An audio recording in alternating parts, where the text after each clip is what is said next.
In the disease Autoimmune Glomerulonephritis, the body's own immune system attacks the blood vessels of the glomeruli, the part of the kidney that filters the blood. This condition is life-threatening, but current treatments are limited and they carry a high risk of serious side effects. Signs and symptoms of the chronic form can include blood or protein in the urine, high blood pressure, swelling of the ankles or the face. Some symptoms of kidney failure include the loss of appetite, nausea and vomiting, tiredness, difficulty sleeping, dry and itchy skin, and nighttime muscle cramps. Plasma concentrations of coenzyme Q10 are depressed in patients with chronic kidney disease. Coenzyme Q10 can reduce the adverse cardiovascular events, improve the mitochondrial function, and decrease the oxidative stress in patients with non-dialysis chronic kidney disease and dialysis chronic kidney disease. The best form of CoQ10 would be ubiquinol, and doses could range from 100 to 400 milligrams per day. Compared to the general population, people with chronic kidney disease are at a marked increased risk for cardiovascular disease and bone fracture. Standard in-center hemodialysis itself can cause organ stunning. Vitamin K2, a long misunderstood fat-soluble vitamin, holds a great potential for treating and preventing these conditions. In fact, a lack of vitamin K2 among chronic kidney disease patients is likely a major risk factor, leaving people more vulnerable to these diseases. Vitamin K2 doesn't participate in coagulation under normal circumstances, and instead it activates a number of extra hepatic proteins that, among other things, channel calcium into the skeleton and away from the soft tissues.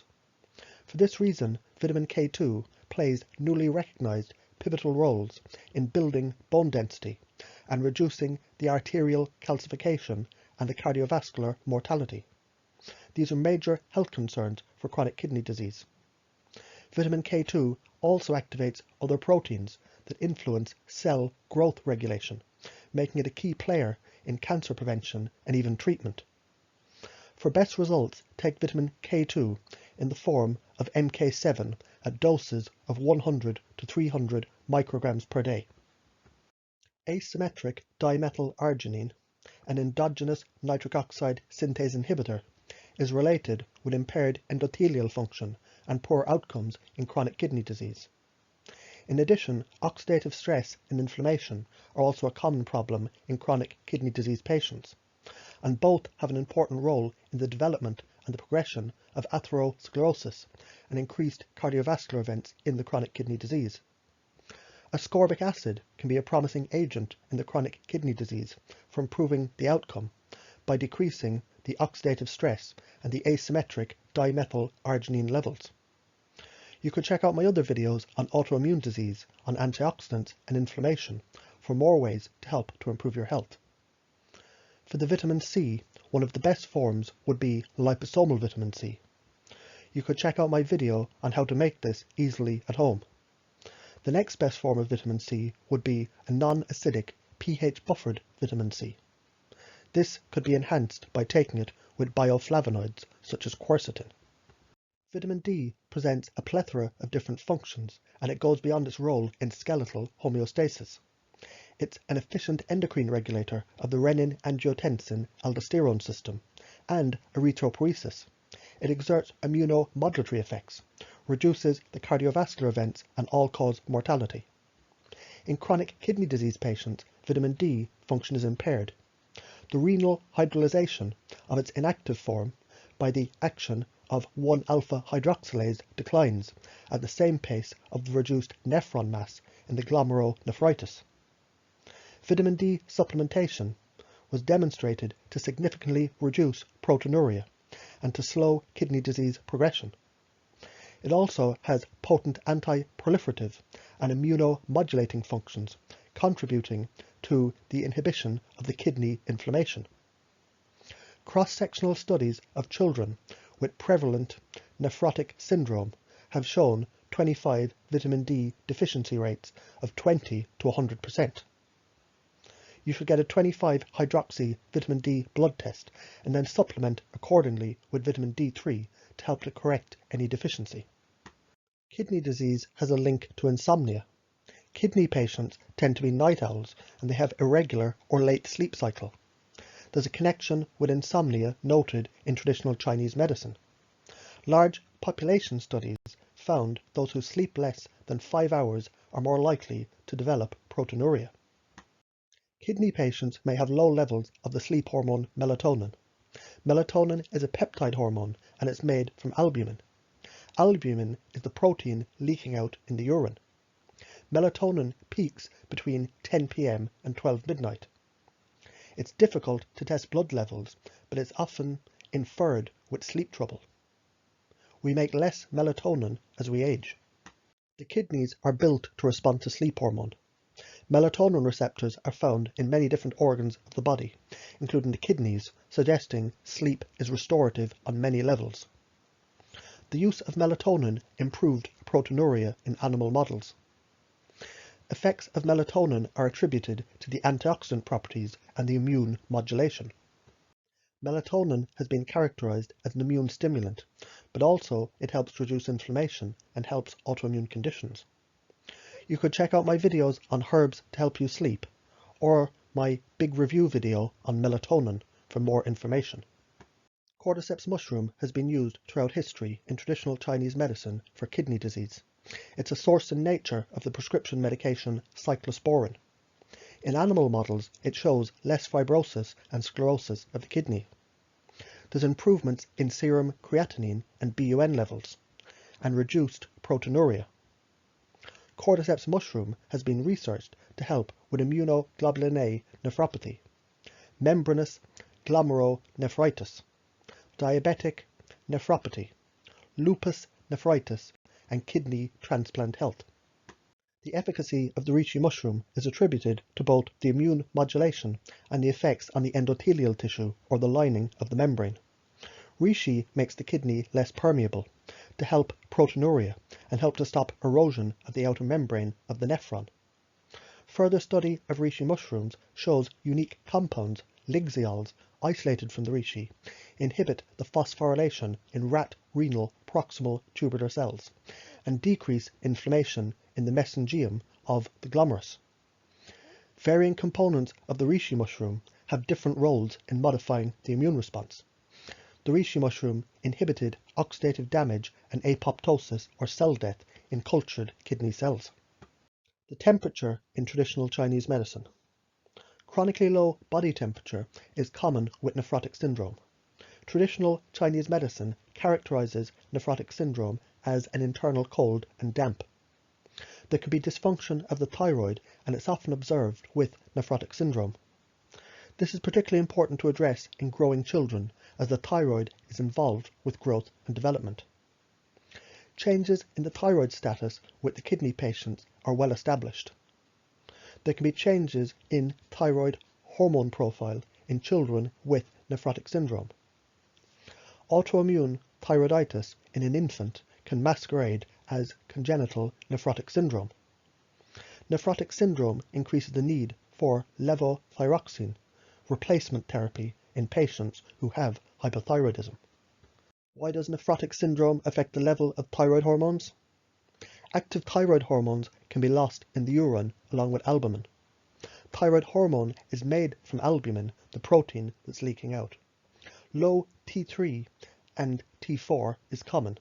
A test that only looks at thyroid secreting hormone doesn't include the free T3 and the free T4. Nascent iodine as a supplement. This can have benefits of addressing a low thyroid with nephrotic syndrome. Kidney disease can affect the thyroid, but the thyroid can also affect the kidney. In a study, thyroid replacement in nephrotic syndrome patients with low thyroid hormones helped to bring about a remission from the nephrotic syndrome. You could check out my video on hypothyroidism for more information about supplementing with nascent iodine, tyrosine and selenium to help to correct this condition. Ginkgo biloba reduces capillary permeability. The kidney is one of the most highly vascular areas in the body. The leaking of the protein is associated with increased leaking of the capillaries in the kidney. Ginkgo biloba reduces proteinuria by reducing capillary permeability. It has effects comparable to steroids. Ginkgo also appears to alter the immune response that's associated with nephrotic syndrome. Ginkgo reduces fibrosis of the kidney by inhibiting mTOR signaling. The prescription medication rapamine is an immune suppressant that also inhibits the mTOR pathway. Ginkgo helps with high cholesterol that's associated with nephrotic syndrome. When the kidneys spill protein, the liver responds by producing cholesterol. Reducing proteinuria will reduce high cholesterol. A cholesterol-lowering agent is often used while proteinuria is being managed. Ginkgo can reduce this very high cholesterol. Consumption of omega-3 polyunsaturated fatty acids found in fish oil suppress inflammatory processes, making these fatty acids attractive candidates for both the prevention and the amelioration of several organ-specific and systemic autoimmune diseases. Both preclinical and clinical studies have been conducted to determine whether fish oils containing the omega-3 polyunsaturated fatty acid DHA and EPA can be used in the prevention and the treatment of immunoglobulin A nephropathy and lupus nephritis. Several recent clinical trials have provided compelling evidence that omega-3 polyunsaturated fatty acid supplements could be useful in the treatment of various forms of nephritis. One study has shown omega-3 polyunsaturated fatty acids may have a therapeutic role in reducing proteinuria in patients with chronic glomerular disease. For a serious condition like this, high-dose fish oil, being 9 grams per day, of an EPA-DHA molecularly distilled blend would be recommended. Curcumin from turmeric. Animal models show less sclerosis of the kidney. Curcumin reduced inflammatory compounds, immunoglobulin G, and complement activation. In an animal study of nephrotic syndrome, garlic did not reduce proteinuria or the number of glomeruli damaged, but the areas of the glomerulus damaged were smaller. Garlic also helps with cholesterol. Rutin, a bioflavonoid cofactor of vitamin C, is found in foods like buckwheat and apple skins. It's chemically similar to quercetin, a well-known antioxidant and anti-inflammatory agent. Rutin may reduce creatinine, BUN, and proteinuria, and it also helps to reduce sclerosis and tubular injuries to the kidney. Dietary supplementation with grains containing high beta-glucan fiber has been shown to attenuate the progression of chronic kidney disease and vascular calcification in animal models. You can purchase a 1316 beta-glucan extract and supplement at 500 milligrams per day for its immune balancing effect, its probiotic microbiome enhancing effect, and its fiber benefit for the kidneys. Cellular metabolic changes during chronic kidney disease can induce higher production of oxygen-free radicals, and this can play a significant role in the progression of renal damage and in the onset of important comorbidities. This condition seems to be, in part, related to dysfunctional mitochondria that cause an increased electron leakage from the respiratory chain during oxidative phosphorylation, with a consequent generation of reactive oxygen species.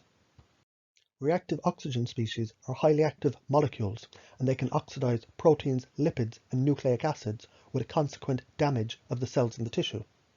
To mitigate this mitochondria-related function impairment, a variety of agents, including endogenous and food-derived antioxidants, natural plant extracts, mitochondria-targeted molecules, combined with conventional therapies, could be employed. You could check out my video on mitochondrial supplements for a list of ways to help to enhance mitochondrial function with supplements like D-ribose, alpha-lipoic acid, CoQ10, and PQQ. The kidneys are highly dependent on an adequate supply of glutathione. Glutathione is used to maintain the normal function. This is due in part to the high rates of aerobic metabolism, particularly in the proximal tubules. Additionally, the kidneys are potentially exposed to high concentrations of oxidants and reactive electrophiles. Glutathione can be increased by supplementing with S-acetyl-glutathione at 200 mg per day, reduced glutathione at 1000 mg per day, or by supplementing also with its precursors, selenium, example by eating 3 Brazil nuts per day to get your 200 micrograms, and also taking N-acetylcysteine at 500 mg 3 times per day. Asparagus can also be eaten to slightly increase glutathione levels. Abnormalities in the gene regulating methylene tetrahydrofolate reductase, or MTHFR, are associated with increased homocysteine levels and increased mortality in normal and chronic kidney disease populations. For more information on natural, easy ways to treat this, check out my video on the MTHFR polymorphism. More information about the supplements mentioned in this presentation, supplements in general, or natural treatment plans, check out my website.